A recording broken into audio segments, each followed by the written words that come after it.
আসসালামু আলাইকুম এভরিওয়ান। গরিবের ইলিশ মাছের ভর্তা। আমরা যারা মধ্যবিত্ত আছি, গরিব আছি, তারা কিন্তু ইলিশ মাছ কিনে খেতে পারি না। তাই আমরা পাঙ্গাস মাছকে আমাদের ইলিশের রাজা বলে থাকি। আর আজকে আমি এই পাঙ্গাস মাছের ভর্তাটা আপনাদের সামনে শেয়ার করব, কিভাবে খুব সহজেই পাঙ্গাস মাছের ভর্তা তৈরি করে আমরা খেতে পারি। আপনারা বিভিন্ন উপায়ে পাঙ্গাস মাছ খেতে পারেন, যেমন ভাজা, ঝোল, হালকা মশলায় কষিয়ে রান্না করা। এর স্বাদ কিন্তু বিভিন্ন রকম হয়ে থাকে। এছাড়াও এটাকে আমরা গ্রিল, কারি, কুপ্তা, কালিয়া ইত্যাদি রান্না করতে পারি। এছাড়াও পাঙ্গাস মাছ কিন্তু ঝোল রান্না করা যায়। পাঙ্গাস মাছের হালকা ও নরম অংশ তেলে ভেজেও খাওয়া যায়। পাঙ্গাস মাছ একটি জনপ্রিয় খাবার। এই মাছের হাড়গুলা দিয়েও আমরা ঝোল রান্না করতে পারি। পাঙ্গাস মাছের নিজস্ব স্বাদ নষ্ট না করে হালকা মশলা কষিয়েও ভুনা করে খাওয়া যেতে পারে।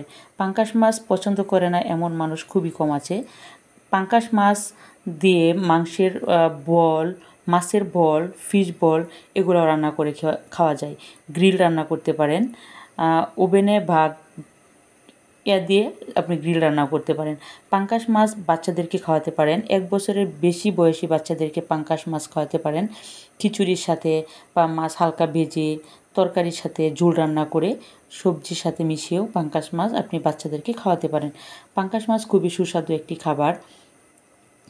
পাঙ্গাস মাছ আপনি এটার মধ্যে প্রোটিন, ক্যালসিয়াম, ফসফরাস, জিঙ্কের মতো প্রয়োজনীয় উপাদান থাকে। এটি পেশি গঠন করে এবং হাড়কে মজবুত করে। পাঙ্গাস মাছে প্রচুর পরিমাণ পুঁটি থাকে, যা আপনার শরীরের শক্তিকে শক্তিশালী করতে পারে। এই মাছের কোলেস্টেরলের পরিমাণ খুবই কম, যা অন্যান্য মাছের কোলেস্টেরল আছে তাদের চেয়েও এই মাছ খুবই সুস্বাদু।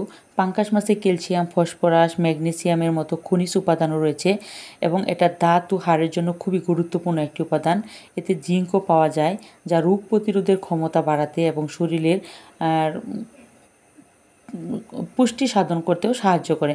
পাঙ্গাস মাছের নিজস্ব স্বাদ আছে। এটা দিয়ে আপনি কাবাবও তৈরি করতে পারেন। আজকে আমি পাঙ্গাস মাছের ভর্তা তৈরি করছি। এটার সাথে আমি মাছটা আগে সুন্দর করে ভেজে নিয়েছি, তার সাথে কাঁচামরিচ ভেজে নিয়েছি। আপনি চাইলে শুকনা মরিচ দিয়েও পাঙ্গাস মাছের ভর্তা করতে পারেন, কারণ শুকনা মরিচ দিয়েও পাঙ্গাস মাছের ভর্তা খুবই সুস্বাদু হয়। আমি পেঁয়াজ এখানে হালকা ভেজে নিয়েছি। আপনি পেঁয়াজ রসুনও দিতে পারেন। আমি হালকা রসুন দিয়েছি, পেঁয়াজ দিয়েছি, এটা হালকা ভেজে নিয়েছি। এটার সাথে আমি খুব সুন্দর করে মাখিয়ে একটা সুস্বাদু ভর্তা তৈরি করব। ভর্তা পছন্দ করে না এমন মানুষ খুব কম আছে। সবাই কিন্তু পাঙ্গাস মাছের ভর্তা পছন্দ করে। এটা হচ্ছে ধনেপাতা। আমি হালকা ধনেপাতা দিয়ে দিচ্ছি এখানে। ধনেপাতা দিলে ভর্তার টেস্টটা অনেক সুস্বাদু হয়। আমি এখানে দিয়েছি, মাছ ভাজি করেছি, কাঁচামরিচ দিয়েছি, পেঁয়াজ রসুন দিয়েছি, আদা দিয়েছি, তারপরে ধনেপাতা দিয়েছি। আপনি চাইলে মাছটা না ভেজে সিদ্ধ করে ভর্তা করতে পারেন। সিদ্ধ করে ভর্তা করতে গেলে আপনাকে মাছ, হালকা একটু হলুদের গুঁড়া, মরিচ, পেঁয়াজ সব কিছু একসাথে অল্প পানি দিয়ে সুন্দর করে সিদ্ধ করে নেবেন।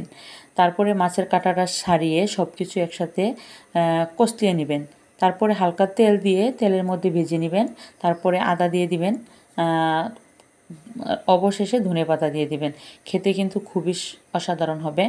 আমি রাতের খাবারের জন্য এখানে লতার তরকারি রান্না করেছি, মাছ দিয়া লতার তরকারি, আর পাঙ্গাস মাছের ভর্তা আর সাদা ভাত। আপনারা চাইলে কিন্তু রাতের খাবারের সাথে একটা ভর্তা হলে খুবই ভালো হয় এবং সকালে নাস্তার সাথে।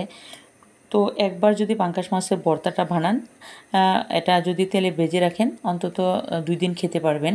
খুবই ভালো লাগবে। আশা করছি আপনারা সবাই আমার এই রেসিপিটা ফলো করবেন এবং কে কোথা থেকে দেখছেন অবশ্যই কমেন্টে জানাবেন। যদি আমার এই ভর্তা রেসিপিটা ভালো লাগে অবশ্যই লাইক কমেন্ট করতে ভুলবেন না, আর সাবস্ক্রাইব করে অবশ্যই আমার পাশে থাকবেন আরও ভালো ভালো রেসিপি পাওয়ার জন্য, যাতে আমি আপনাদের সামনে আবারও অন্য কোনো ভিডিও নিয়ে হাজির হতে পারি। এ পর্যন্ত সবাই ভালো থাকবেন, সুস্থ থাকবেন। আর পাঙ্গাস মাছের